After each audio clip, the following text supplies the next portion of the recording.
ስማኛ አብርሽ ሩታን አበሽቃለው አናድዳለው ብለህ ገንዘብህን በትነ በኋላው ግን መመለሻው እንዳይከብድ ሄርሜላ በደስታ እንደተቀበለችው ሲሰማ በሩጫ ሄዱ ወርቅ ቤቶች ላይ አለ የተባለ ወርቅ ለሄርሜላ ለመግዛት እየተሯሯጠ እንደነበር በዝርዝር መረጃው ነግረውኛል።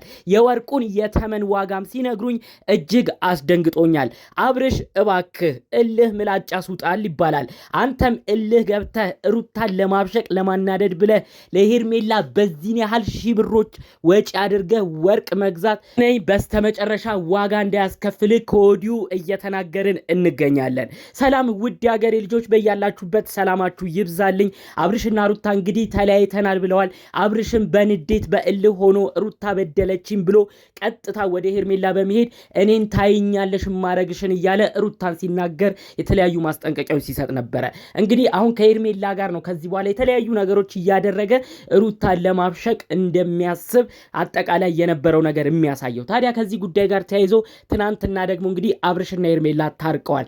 ታዲያ በተታረቁበት ቀን በዛችሁ ምሽት ሌሊቱ ሳይነጋ ነው እንግዲህ አብርሽ ወርቅ ቤቶች ላይ እንደታየ የሚገዛ ወርቅም ለሄርሜላ እንደሆነ ዋጋው ደግሞ እጅግ እንደሚያስደነግጥም በዝርዝር ያሰሙኝ ሁሉንም እያንዳንዱን ነጥብ አሰማችኋለሁ። ከዚህ ጉዳይ ጋር ተያይዞ ደግሞ እንግዲህ ሩታ ተመልሶ እልኋ ሊመጣ ይመስላል። እሷም አንድ መልእክትን ተናግራለች።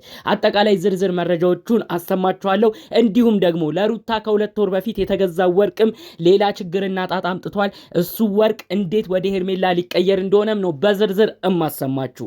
እንዴት ናችሁ የሀገሬ ልጆች? በያላችሁበት አስቀድሜም ሰላም ብያችኋለሁ። አሁንም ልድገማችሁ። እንደምን አላችሁ ውድ የተከበራችሁ የቻናሌ ተከታዮች? ፈጣሪ አምላክ ጤናችሁን ይስጥልኝ። በአብርሽና ሩታ ጉዳይ፣ በሃይሚና ብሩኬ ጉዳይ ለሁሉም እየቆማችሁ አይዟችሁ አትጣሉ፣ እኛ ፍቅርን ነው የምንወደው እንጂ ጥልን አንወድም እያላችሁ በየኮመንቱ ፍቅርን የምትሰብኩ ውድ ቅን የሀገሬ ልጆች የእውነት ትለያላችሁ። እስቲ ቪዲዮን ላይክ በማድረግ ጀምሩት፣ አይከፈልበት። እኔ ደግሞ ሁሌ ነው የምመርቃችሁ ጤናችሁ እንዲሰጣችሁ፣ ይህ ንጹህ አይምሯችሁን ንጹህ ልባችሁን ፈጣሪ እንዳይቀይርባችሁ ሁሌ ነው የምመርቃችሁ። እስቲ ሰብስክራይብ አድርጋችሁ የኔን ቤተሰብ ሁኑኝ። በአክብሮት በፍቅር ነው የምጠይቃችሁ። ሰብስክራይቡ እንዳይረሳ። ቀጥታ ይዤ ወደ መጣሁት ወደ ዝርዝር መረጃዎቹ ነው ማመራው። እንግዲህ አብርሽና ሄርሜላ ታርቀዋል። በጣም ብዙዎችን አስደንግጧል። ከዚህ በኋላ አብርሽ ቀጥታ ያሰበው ነገር ሩታን ለመበቀል የተለያዩ ነገሮች እንደሚያደርግ ነው። የሚገርማችሁ ነገር በማታ ወደ ወርቅ ቤት አካባቢ ታይቶ ነበረ። ታዲያ እንግዲህ አብርሽ ወርቅ ለሄርሜላ ሊገዛ ነው። ብዙዎቻችሁ ታስታውሳላችሁ። ልክ ሩታ እንደወለደች የዛሬ 2 ወር በፊት አካባቢ ይመስለኛል፣ ኤግዛክት ቀኑን ባላቀውም ወርቅና መኪና ስጦታ ለሩታ ለውዷ ምስቴ ልጅ ለሰጠችኝ ብሎ ትልቅ ስጦታ አበርክቶ ነበረ። መኪና ሰጣት። በመቀጠል ወርቅ አንገቷ ላይ ውድ የሚያወጣ ወደ 400 ሺህ ብር የሚተመን ያሉኝ እሱን ወርቅ ሁሉ ሰጥቷት ነበር። ታዲያ እንግዲህ እንዳልሆነ ሆኖ አብርሽና ሩታ መካከል የገባው ነገር በየቀኑ እየባሰ እየተባባሰ ትዳራቸው እንዲበተን ሆኗል ማለት ነው። አብርሽም ሩታም እንግዲህ ተለያይተዋል። ብዙ ዋጋ የተከፈለበት ትዳር እንደ ቀልድ መና ሆኗል ማለት ነው። እንግዲህ ሩታ ከሰሞኑ ያው አብርሽን ብዙ ነገር ሸውዳው እንደምትወደው እንደምታፈቅረው ነግራው፣ ነገር ግን እኔ አሁን እልህን ለመወጣት ነው እንጂ የእውነት ወድጄ አይደለም ዞር በል ካጠገቤ ሁሉ ብላው ነበረ። ታዲያ በዛ በጣም አብርሽ ተናዷል። እኔን ታየኛለሽ ማረገውን ሁሉ እያለ ሲዝት ነበር ማለት ነው። ታዲያ እንግዲህ ይህንን አስመልክቶ ነው አሁን አብርሽ ምንድን ያሰበው? ቀጥታ ለሄርሜላ የተለያዩ ነገሮች እያደረገላት ሩታ ብግን ድብን እንድትል ነው እንግዲህ ሀሳቡ። ማቹ አብርሽ እንግዲህ ለሄርሜላ ወርቅ ሊገዛ ሲጠይቅ በጣም ተወደደበት ነው ያሉት። እንግዲህ የሚጠሩት ዋጋዎች ራሱ ትልልቅ ወርቆችን ነበር እያየ የነበረው። በድጋሚ ከ300 ሺህ ብር እስከ 400 እስከ ምናምን ሺህ ነበረ ሲሉት የነበረው። እሱ ያሰበው ወርቅ ሙሉ እንደዚህ አንገቷ ላይ የሚደረግ ትልቅ ወርቅ ነው። እንግዲህ አረብ ሀገር ላይ በተለያዩ ቦታዎች የምናየውን አይነት ውዱን ወርቅ ነው እንግዲህ ሊያለብሳት እየጣረ የነበረው። እንዲሁም ደግሞ ወገብ ላይ የሚደረግ ሁሉ ሊገዛላት እንደነበረ ነው መረጃውን የሰማ ነው። ታዲያ ይህ ሲወደድበት ከሰሞኑ ደግሞ አብርሽ ወጪም ላይ ነበረ። ያው ከ2 ወር በፊት መኪና ለሩታ ብሎ የተለያዩ ነገር አድርጓል። ወርቅንም ጭምር የተለያዩ ነገር ለማድረግ ሞክሮ ብዙ ወጪዎች አውጥቷል። ታዲያ የሚጠሩለት ዋጋ ውድ ሲሆን አብርሽ እንግዲህ የሆነ ሐሳብ ያመጣል ማለት ነው። ከዚህ በፊት ከ2 ወር በፊት የገዛውት ወርቅ አለ፣ እሱን ወርቅ መልሼ ተመሳሳይ አይነት ትንሽ ብርም ጨምሬ አትሰጡኝም ወይ ቅያሪ ብሎ ነው እንግዲህ የጠየቀው። የሚገርማችሁ ከዛሬ 2 ወር በፊት ለሩታ የሰጠው ወርቅ ያኔ ሲጨቃጨቁ ነበር። ሩታ ከሄርሜላ ጋር ሆነን የገዛህልኝ ይሄ የሄርሜላ ምርጫ ነው አልፈልግም እያለች ሩታ ያንን ወርቅ ለመመለስ ሲጣሉ እያየን ነበረ። ወርቁ አሁን ይመስለኛል መጨረሻ ላይ አብርሽ ጋር ይሁን አላቅም ምንድነው አሁን ታዲያ አብርሽ ያሰበው እሱን ወርቅ ወስዶ ለሩታ የተሰጠውን ወርቅ ወስዶ እዛ ወርቅ ቤት መልሶ ገንዘብ ጨምሮበት የሆነ ያህል ገንዘብ ድጋሚ ለሄርሜላ አዲስ ወርቅ ከዛ ወርቅ ቤት ለመግዛትና እሱን ስጦታ ሰርፕራይዝ ለማድረግ ነው እንግዲህ ያሰበው ማለት ነው። የሚገርማችሁ ደግሞ ሄርሜላ በጣም ሰው አያያዝ ፍቅር አሰጣጥ ወንድ አያያዝ በጣም ነው የምታውቅበት። እንዴት ፍቅር እየሰጠች እንዴት እየተለሳለሰች እንዴት ነገሮች እንደምታሳምርም ታያላችሁ። አሁን ወርቅ ሲሰጣት ምን አይነት ሪአክሽን ምን አይነት ምላሽ እንደምታሳይ ደግሞ ብዙዎቻችሁ ከወዲሁም ትገምቱታላችሁ ብዬ አስባለሁ። ሄርሜላ ያው እንግዲህ ያ ወርቅ ሲሰጣት ደንግጣ አንተ እኮ የኔ እንትን መኩሪያዬ ነህ አከበርከኝ ምናምን እያለች በቃላት እያሰማመረች ጭራሽ ሌላ ታሪክ ውስጥ ነው የሚገቡት። ተመልከቱ እነዚህ ቪዲዮዎች ገና ወደፊት ሲለቀቁ ምን አይነት ነገር ሩታ እንደሚጭርባት። ሩታ ደግሞ በጣም የቅርብ ሰዎቹ አሁን ላይ እያስጨነቋት ነው። ልክ አልሰራሽም አንቺ እንዴት ታናሽሽን ምክር ሰምተሽ እንዴት እልተያይዘሽ ትዳርሽን ትበትኛለሽ ብለው የገዛ እህቶቿ እናቷ ሁሉም ነው ሩታ ላይ የጮኸው።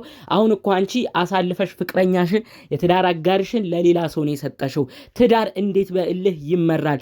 እንዴት ነው ይሄን ነገር ያሰብሽው? ብለው የቅርብ ሰዎቿ ላይ ራሱ እንግዲህ በጣም ጩኸቶች እየበረቱ እየበዙ ነው ወደ ሩታ ማለት ነው።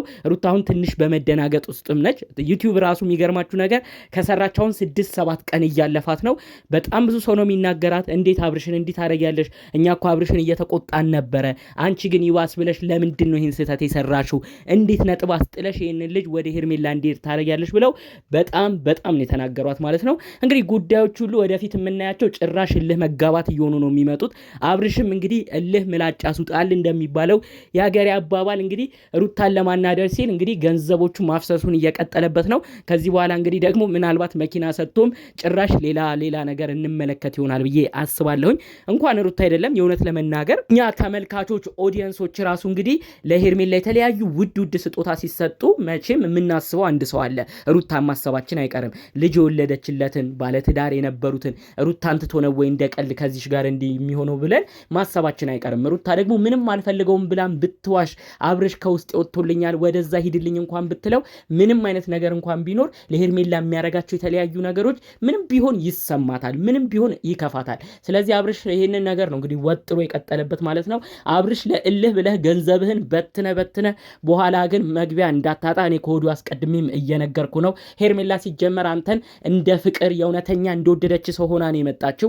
አንተ እልህ መወጫ እያረክ ሩታን ለማናደጃ እያረክ ገንዘብህን እያፈሰስክ እዛ ጋር ደግሞ ለሄርሜላ ሌላ የገንዘብ ፍቅር እያሳያት ይቺ ልጅ እንግዲህ ሌላ ጦስ ውስጥ እንዳትገባ ገንዘብህንም በትነ መጨረሻው ላይ እንግዲህ ማጠፊያው እንዳያጥርህ ነው እንግዲህ ከዚሁ መልእክት ማስተላለፍ እንፈልገው። ተደጋግሞ ተነግሯል። ሄርሜላ በጣም የሀብታም ልጅ ነች። ገንዘብ ሁሉ እየከፈለች ነው እና ቤላ ነብሩክን እየጋበዘች እናንተ ጓደኞቹ አስማሙልኝ እያለች ብዙ ነገር ስታረግላቸው የነበረው። ታዲያ እንግዲህ አሁን ለሄርሜላ ምን አይነት ነገር አስበው እንግዲህ ይሄ ነገር ሊሰጣት እንዳሰበ ነው ግራ የገባኝ ማለት ነው። በዛ ላይ ደግሞ የተተመነው ዋጋ ከ350 ሺህ ብር በላይ መሆኑ ደግሞ ትንሽ አስደንግጦኛል። ከየት ራሱ ገንዘቡን እንደሚያመጡት የምር በጣም ግራ ያጋባኝ ነገር ነው። እንግዲህ ገንዘቡም ሲበዛበት ነው ብቻ አብርሽ በአጠቃላዩ የሩታን መልሱልኝና ገንዘብ ልጨምርበት ሁሉ ብሎ የተናገረው ማለት ነው። ጠቅለል ባለመልኩ እንግዲህ ይዤ የመጣሁት መረጃዎች ይህን ይመስሉ ነበረ። በሌሎች ቪዲዮቻችን እስክንገናኝ ድረስ ሰላሙን ሁሉ ተመኘውላችሁ። ሰላም።